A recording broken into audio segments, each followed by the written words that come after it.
Hello everyone, welcome to Topper's Notes. I'm Rashmi and let's begin with today's current affairs. हमारा पहला article है skill development ministry ने Mahatma Gandhi national fellowship programme को launch किया है। ये जो प्रोग्राम है इसे देश भर के 9 IIMs के साथ पार्टनरशिप में लॉन्च किया गया है। 9 IIMs के नाम हम अगली स्लाइड में देखेंगे। एंड ये जो प्रोग्राम है इसे World Bank loan assistant programme Sankalp के तहत शुरू किया गया है। अब संकल्प क्या है? संकल्प है skill acquisition and knowledge awareness for livelihood promotion.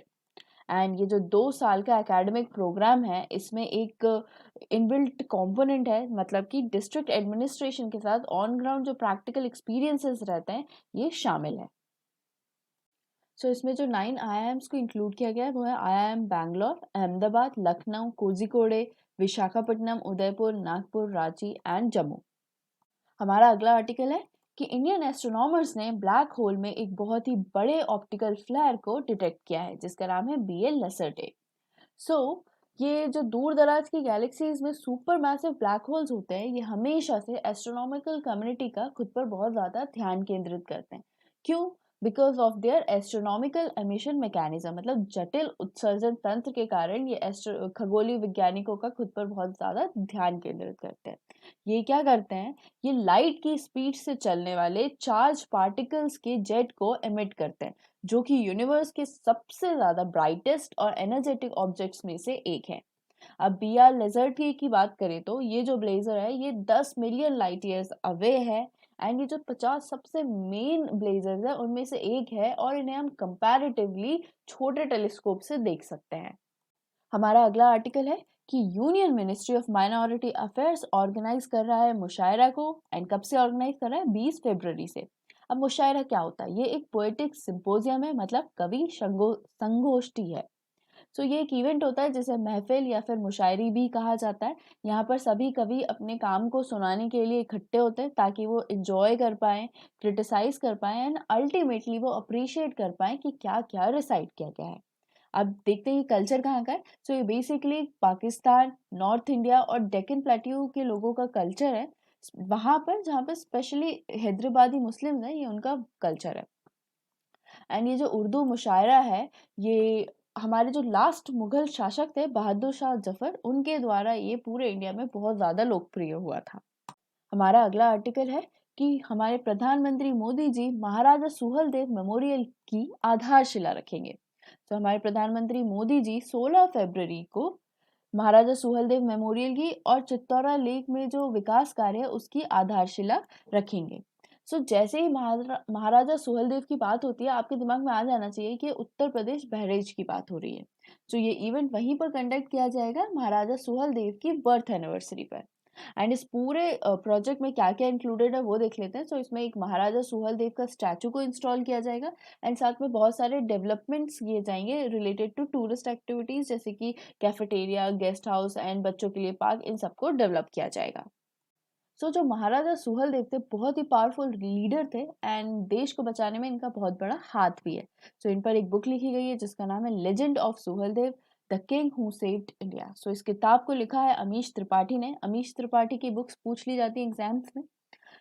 इस बुक में लेजेंडरी इंडियन किंग सुहेलदेव की बात हुई है जिन्होंने सलार मकसूद की जो बहुत बड़ी आर्मी थी उसको बहरेज की लड़ाई में हराया था। हमारा अगला आर्टिकल है कि प्रधानमंत्री मोदी जी ने कोच्चि में वेरियस प्रोजेक्ट्स की आधारशिला रखी एंड कुछ का शुभारंभ किया। अब देखते हैं उनके बारे में। उन्होंने प्रोपिलीन डेरिवेटिव पेट्रोकेमिकल प्रोजेक्ट का शुभारंभ किया एंड कहा कि ये जो प्रोजेक्ट है ये जो भारत की आत्मनिर्भर बनने की जो जर्नी है उसको और ज्यादा ताकत देगा। अब कैसे देगा? बिकॉज ये प्रोजेक्ट बहुत सारा फॉरेन एक्सचेंज को सेव करेगा। साथ में गवर्नमेंट ऑफ इंडिया केरला में जो टूरिज्म इंफ्रास्ट्रक्चर है उसको इम्प्रूव करने में भी बहुत काम कर रही है। इसके तहत उन्होंने सागरिका का भी इनॉग्रेशन किया। सागरिका क्या है? ये एक इंटरनेशनल क्रूज टर्मिनल है जो कि कोच्चि में है। और क्या क्या एक्टिविटीज हुई वहाँ पे और देख लेते हैं। हमने जो ये प्रोपिलीन डेरिवेटिव पेट्रोकेमिकल प्रोजेक्ट की बात करी थी ये BPCL का है एंड ये 6000 करोड़ रुपीस का है। प्रधानमंत्री ने इसको लॉन्च किया है एंड साथ में उन्होंने कोचीन पोर्ट ट्रस्ट के साउथ कोल बर्थ के आधारशिला भी रखी है।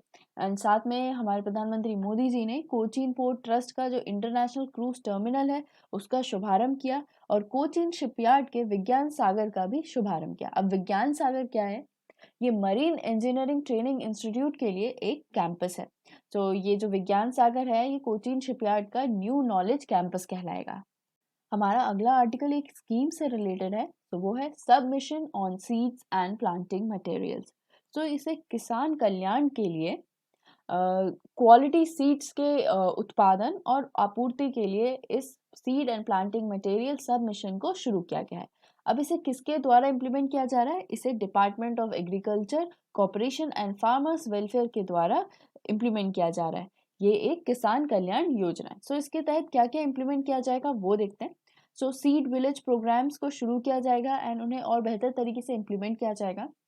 ग्राम पंचायत लेवल पर सीड प्रोसेसिंग कम सीड स्टोरेज गोडाउन्स को बनाया जाएगा।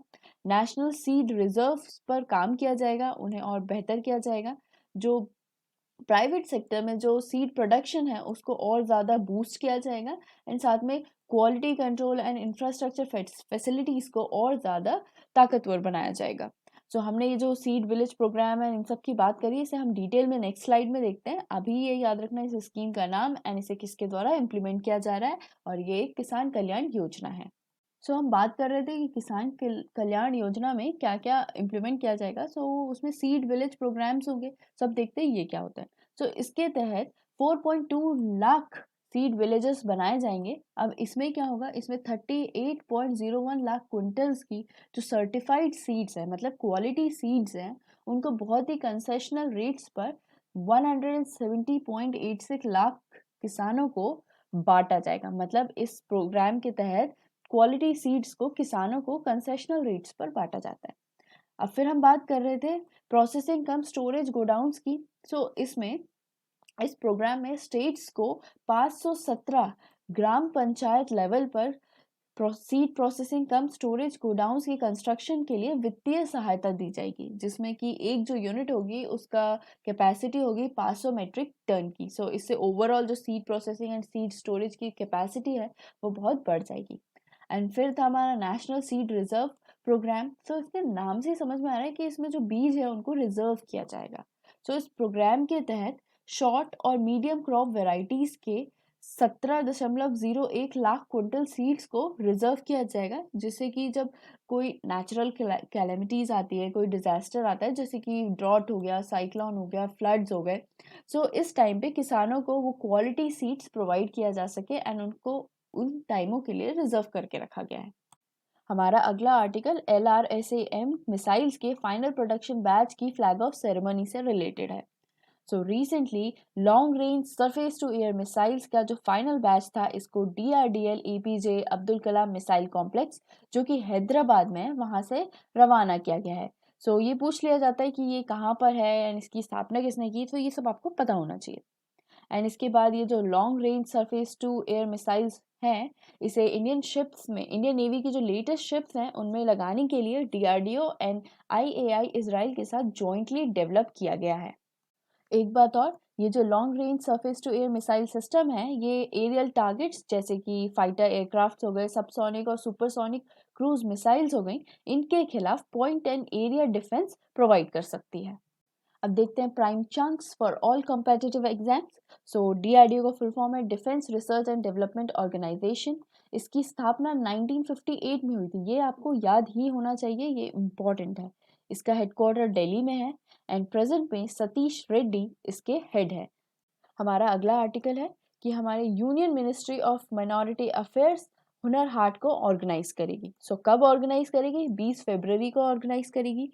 कहाँ पर ऑर्गेनाइज करेगी? इसे न्यू दिल्ली में जवाहरलाल नेहरू स्टेडियम में ऑर्गेनाइज किया जाएगा और इसे औपचारिक रूप से union minister for petroleum and natural gas Shri Dharmendra Pradhan के द्वारा इसका शुभारंभ किया जाएगा।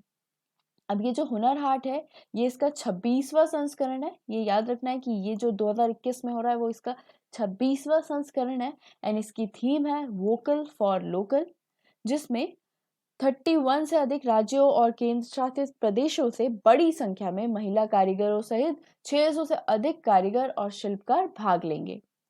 एक और इम्पॉर्टेंट बात, हमारे union minister of Minority affairs हैं श्री मुख्तार अब्बास नकवी। हमारा अगला आर्टिकल है कि यूनाइटेड अरब एमिराट्स ने मार्स प्रोब के द्वारा भेजी गई पहली इमेज को पब्लिश किया है। सो रिसेंटली यूएई का जो होप स्पेसक्राफ्ट है, इसने रेड प्लैनेट के ऑर्बिट में सक्सेसफुली प्रवेश किया था। ये हमने कुछ दिन पहले के आर्टिकल में कवर किया था। सो नेशनल स्पेस एजेंसी ने ये बताया कि उसने कुछ दिन बाद अब उसकी पहली इमेज को भेजा है। तो उसी को इन्होंने पब्लिश किया है। अब देखते हैं इस पिक्चर के बारे में। इस पिक्चर में जो सोलर सिस्टम का लार्जेस्ट वॉल्केनो है उसको कैप्चर किया गया है, जिसका नाम है ओलंपस मोन्स। एंड इस पिक्चर की खास बात ये कि इसे मार्स की सतह से 24,700 किलोमीटर की ऊंचाई से कैप्चर किया गया है। हमारा अगला article third national community media film fest से रिलेटेड है। तो इसका पूरा नाम है जय Chandiram memorial third community media film festival 2021। सो इसमें 11 स्टेट से 27 नेशनल एंट्रीज आई थी और वेस्ट अफ्रीका से 7 इंटरनेशनल एंट्रीज आई थी। अब इसमें मेन अवार्ड जो है वो मिला है नागालैंड का जो ग्रीन हब ऑर्गेनाइजेशन है उसका लॉग ड्रम ऑफ पिसाओ को। सो ये नाम थोड़ा सा याद रखने की कोशिश करनी है, लॉग ड्रम ऑफ पिसाओ, इसे मेन अवार्ड मिला है। फिर इसके बाद butcher heap of soybean crops, identity of a woman as a farmer, इसे ज्यूरी अवार्ड से सम्मानित किया गया है। हमारा अगला आर्टिकल इंडिया के पहले डॉल्फिन रिसर्च सेंटर से रिलेटेड है, जिसे बहुत ही जल्द बिहार के पटना में शुरू किया जाएगा। एक इम्पॉर्टेंट पॉइंट ये कि दुनिया भर में रिवर डॉल्फिन्स की जितनी भी आबादी है उसका 50% बिहार के हिस्से में आता है। And schedule 1 of the wild life protection act 1972 के तहत डॉल्फिन एक हाईली एंडेंजर्ड स्पीसीज है। एंड एक बहुत इंपॉर्टेंट बात जो हमें याद रखनी है कि 2009 में इसे नेशनल एक्वेटिक एनिमल के रूप में घोषित किया गया था। एंड सिंस हम बिहार की बात कर रहे थे, देखते हैं उससे रिलेटेड इंपॉर्टेंट इन्फॉर्मेशन। इसका कैपिटल है पटना। बिहार राज्य का फॉर्मेशन हुआ था 22 मार्च 1912 में। यहाँ के चीफ मिनिस्टर का नाम है नीतीश कुमार, गवर्नर का नाम है फागू चौहान, और यहाँ पर राज्यसभा की 16 सीटें हैं और लोकसभा की 40 सीटें हैं। हमारा अगला आर्टिकल है कि वर्ल्ड बैंक ने छत्तीसगढ़ के साथ एक प्रोजेक्ट पर हस्ताक्षर किया है। अब इसे डिटेल में देखते हैं। Government of India, government of Chhattisgarh और वर्ल्ड बैंक ने $100 मिलियन के प्रोजेक्ट पर हस्ताक्षर किया है। इसके तहत जो छत्तीसगढ़ के रिमोट एरियाज है वहां पर रहने वाले लोगों को साल भर डाइवर्सिफाइड और न्यूट्रिशियस फूड को के प्रोडक्शन में मदद मिलेगी। ये जो प्रोजेक्ट है इसका नाम है चिराग। ये आपको याद रखना है, सबसे इंपॉर्टेंट है कि चिराग किससे रिलेटेड है। ये इस परियोजना से रिलेटेड है।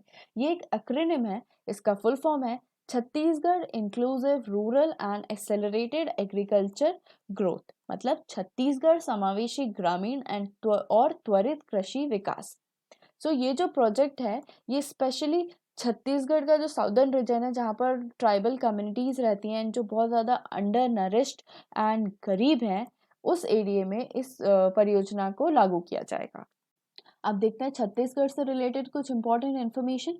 इसका कैपिटल है रायपुर। इसका फॉर्मेशन हुआ था 1 नवंबर 2000 में। चीफ मिनिस्टर का नाम है भूपेश बघेल, गवर्नर का नाम है अनुसुईया उइके, एंड यहाँ पर राज्यसभा की 5 सीटें हैं, लोकसभा की 11 सीटें हैं। आज के लिए सिर्फ इतना ही। Thank you so much for watching.